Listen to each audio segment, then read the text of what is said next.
going to do is to take you through some pictures, and I'm going to say little bits about them and sometimes stop and tell a story.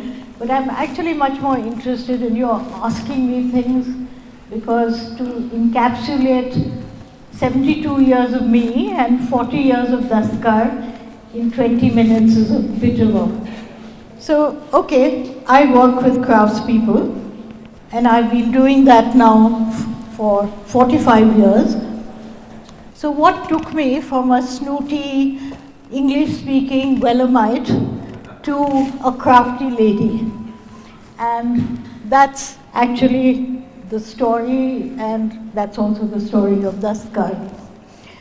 I studied art in Faculty of Fine Arts in Baroda, and then I went to Japan, and I came back to India thinking that I was going to be an artist with a capital A.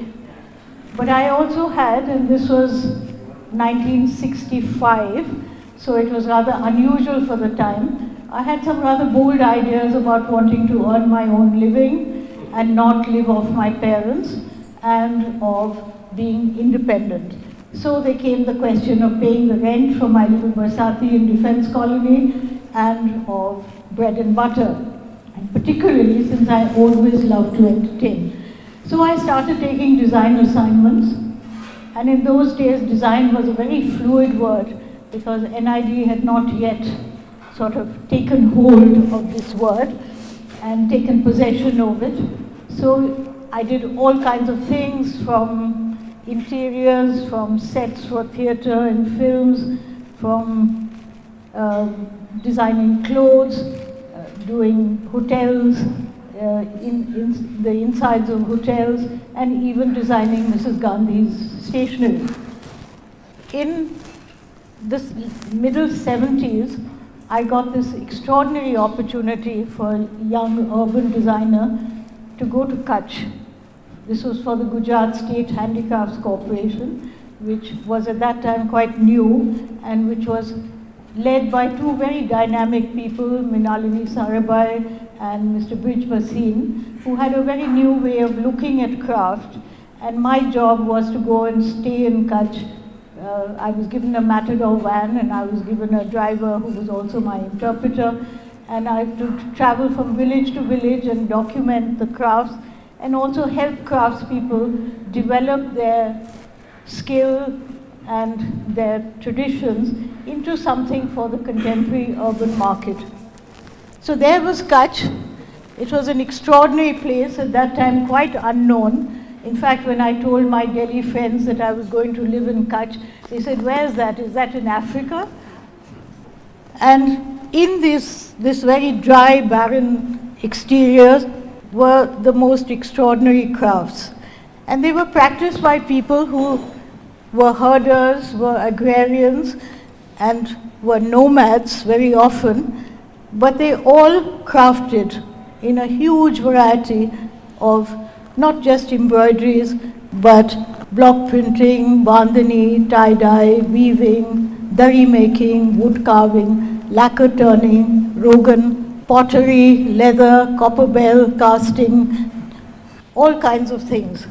So this was for me a quite extraordinary experience, because I had lived some of my life as a diplomatic daughter abroad. I then went to this rather sort of English-speaking, rather elitist boarding school in Dehradun. And then I'd always worked either in Delhi or Bombay. So for me, the whole experience of Kutch was quite extraordinary. I'd grown up in a home which had always had beautiful crafted things, but I knew very little about the people who made them. And when I went to Kutch, I was still in that mindset where, oh, they were such beautiful things that were being made. Why don't people make them now?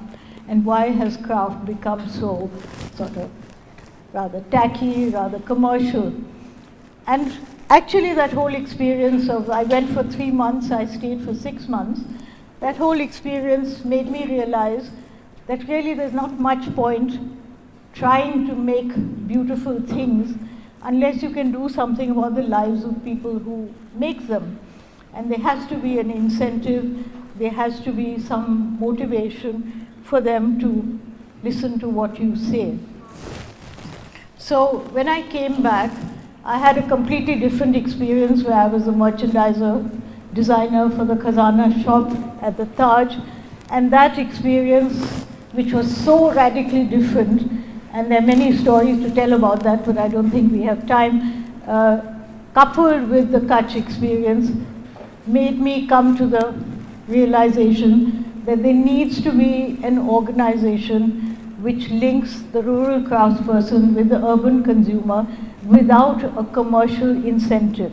Eventually it has to become sustainable and economically viable, but in the beginning it does need hand-holding, and otherwise you can't even someone like me who was so committed to crafts couldn't really get Kutch crafts into the Khazana shops because they wanted ready stock, they wanted a certain quality, they wanted it to come very often on consignment, things that craftspeople were just not equipped to do. I have to say at this point that Dastkar was not my brainchild. There were 6 of us who were working in very different fields, but who had a common anxiety about craftspeople in the craft sector, but yet were convinced that it had huge potential. And certainly for me, having seen this range of unknown at that time craft skills that was available in just one small district in India, it made me really wonder, something I still wonder, is that why in India we don't look at crafts as a gold mine and keep thinking of it as something rather sad and primitive which we have to subsidize until the people are equipped to take on other industrial jobs. So we all started talking and we thought, what is it? And we certainly never thought that we were going to become a permanent organization or that we would still be at it 40 years later, when sadly 2 of our founder members have passed away. And we certainly didn't think that we were going to be working all over India either. The idea was just that we all knew some craftspeople and we would work with them. There was a lady who was working with income generation, livelihood schemes for women in slum areas. There was someone else who worked in the government and was very frustrated. There was someone else who was an activist in Rajasthan. And we said that let's start with them and see what we can do. So there are 20 million craftspeople in India, and as I said, we had no intentions of working with all of them, and nor do we do now. We work with about 1 lakh. And these 20 million craftspeople do not include the families who often work in the craft or the ancillary industries that support them, like washing, dyeing, marketing, etc. So here they are practicing hand skills which are not available in any other country in the world. I don't think there's any country in the world that has this range of crafts, skills, and motive traditions that we have. So here are just some quick snapshots, just to show you the sheer diversity and range of textures, surfaces, materials. And yet, why are they not in the mainstream? Why aren't these people valued? Somebody, I think the gentleman from Sahapidia, showed us a picture of a Sambalpuri ikat weaver. To set the warp for Sambalpuri, for any ikat sari, is as complex as any software programming. But yet, the weaver, handloom weaver, has no social status, gets no credibility, while of course today software programming is something that any prospective mother-in-law would welcome into her house. So what were the issues? Dislocation, and it's surprising, this was 1981, not that much has changed. Dislocation from the new urban markets and consumers, lack of market knowledge and entrepreneurial skills, competition from the mechanized sector, credit for raw material and stock, and no voice in policy making. So this is really one of the main things, that craftspeople have lost touch with urban consumers and lifestyles. Formerly, their patrons were either the local rajas or the local temple or themselves. Now, all these three are no longer really the patrons for craft. And government has taken over, and NGOs like Dastkar have taken over, and neither really are qualified or have the buying power to fill that role that used to be there previously. So how does Dastkar work? Usually some craftsperson walks into our office and says, I make X, Y, Z, find me a market. And of course, that isn't either the beginning or the end, because very often what they bring is not suitable for the market. Either the price is wrong, or the raw materials are wrong, or the product itself is not suitable. And you have to then see how you can do it, because having a skill alone is not enough. You have to have also understand crafts. People are often very romantic about craft, and some of them, I mean, they are craft purists who say, oh, this is a tradition, you shouldn't fiddle with it, you shouldn't change it. I think this is frankly bullshit, because craft has never been static. It is something that has responded to lifestyle and community and society all through the centuries. Craftspeople today, embroiderers in Kutch, can actually tell you within 5 years when a piece of embroidery was done. Just by the way the motif changes, it could be a parrot, but the way the parrot is done, the color, the thread, the quality of the thread, everything has changed. And it changes in response to its consumers.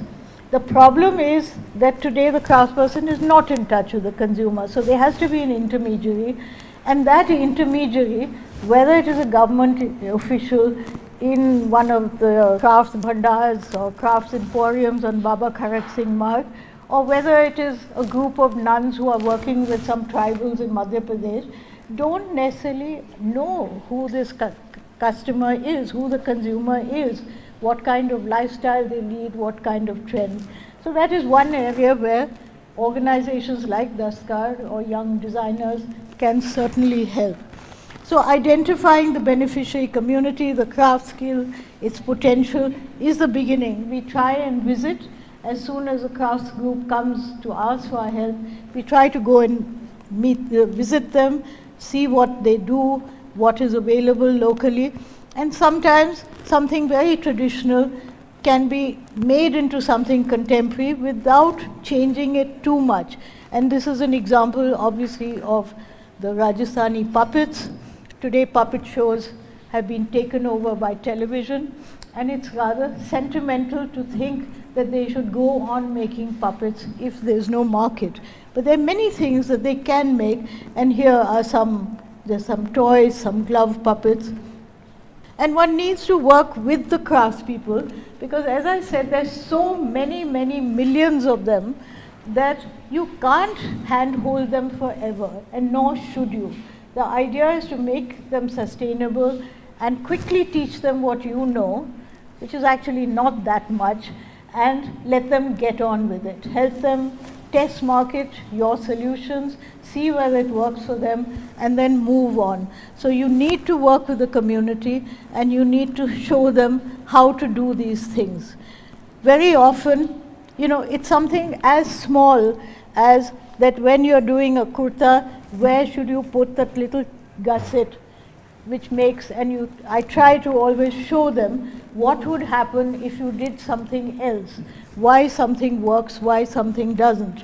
And I also try to use their own things from their own homes as the beginning of my design inspiration.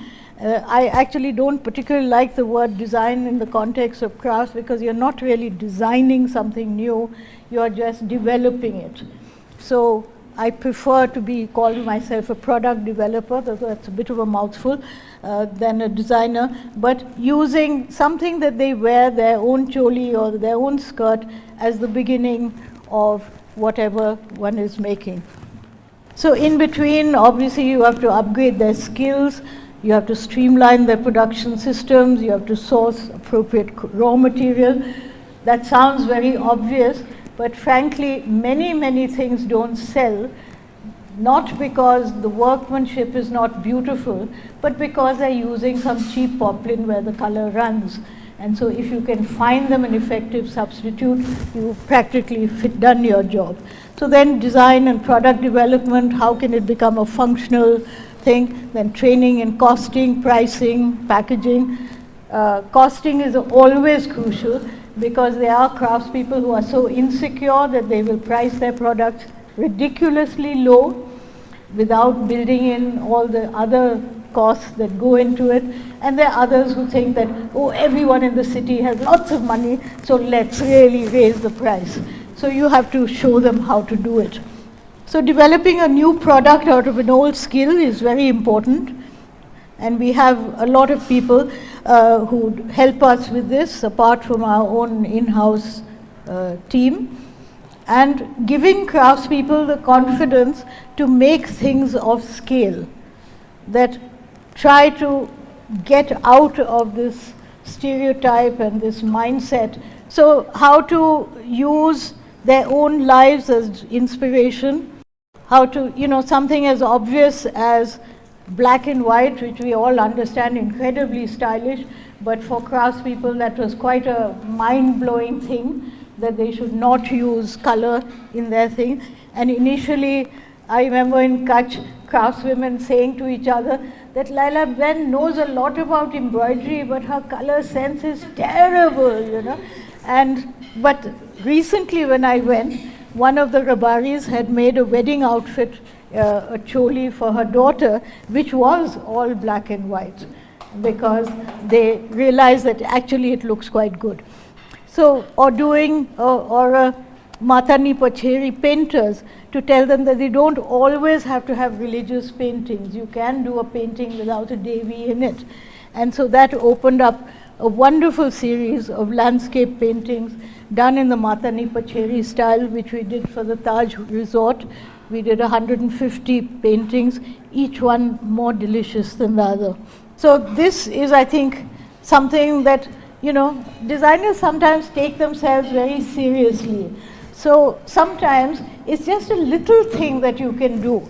This gentleman is a patwa from Rajasthan, and he used to make these threaded necklaces. But then there was a fashion, which some of you may remember, where everyone wanted their hair braided. And this old gentleman quite liked the money that was coming in, but he hated to have to touch young girls. So someone in the Dastkar office invented this little wheel of cardboard which came between him and the girl, so he could thread the hair through it and he didn't have to touch it. And frankly, that earned much more money than any of the jewelry that we designed for him. So we are lucky that we have somehow accidentally discovered the bazaar as a way of test marketing our products, and also as a learning place for craftspeople for what works and what doesn't work. Because craftspeople must be part of whatever you do, and they have to tell their own stories, they have their own voice, what they perceive as a problem is sometimes different from ours. So we found that not just workshops and trainings in the field, but bringing craftspeople to the city so that they interacted directly was very, very important. I think Ranthambore is one of the projects of Dastkar that most of you knew. It's one of the few places where there wasn't a craft existing. Normally we do work with existing crafts, but there we had to practically invent them, but it was out of need, and I'm glad to say that it's a very successful and sustainable project. Out of the 750 crafts organizations that we worked with over the years, some of them small groups of village artisans, some NGOs, some trusts and women's organizations, I think all except 2 have become sustainable and self-supporting after a period of 3 years. And I think that that's very important, because craft is an economic activity apart from a cultural and aesthetic one. And if you can't make them sustainable, then you haven't done your job well. This is a very interesting example of what the internet has done. For a long time, craftspeople were incredibly passive recipients of whatever information people chose to give them. And unfortunately, a lot of people who interacted with them were often just hoarding their own knowledge and telling craftspeople what they wanted from them, often using them just like a computer, that punching in a design and telling craftspeople, make this. The digital revolution has really changed all that. Today, everybody has a smartphone. Everyone is going online. They're going to Pinterest, they're going to Sahapedia, they are going to Amazon and Google, and they're looking at what is going on in the world. And this is a young Ajrak block printer from Kutch who saw some paintings of Jackson Pollock. And he was so blown by them that he did this whole range of saris in which he's kept his own traditional Ajrak motifs and things in the pallos and borders, and in the middle he's gone Jackson Pollock. Yes, a little bit about this particular thing. These are the Lambanis in Karnataka, with whom Dastkar and I have been working for quite some years. And I want to tell this story really because somebody, an earlier speaker, talked about ways of seeing. And I think it's very important that all of us who work and who have our feet in urban and rural also understand the way people there see and think. When I first went to Sandur and saw these wonderful women in their clothes and used that as the foundation for the home furnishings that we developed, I used to also say to them when they came into the Kendra wearing sort of printed nylon saris that, oh, why have you given up your beautiful clothes? They're so much nicer, they're so much more. And they used to laugh and they say yes. And then a couple of years later, we got an assignment to do some wall hangings for a museum in Sweden, which was all about identity and women and home. And there were 5 groups of Dastkar craftswomen working on it, and the Lambani group, we developed this piece. And when we were doing the original sketches, I asked them what this lady represented to them, and why one side was a naked woman with her hair open, and why the other half was in full costume.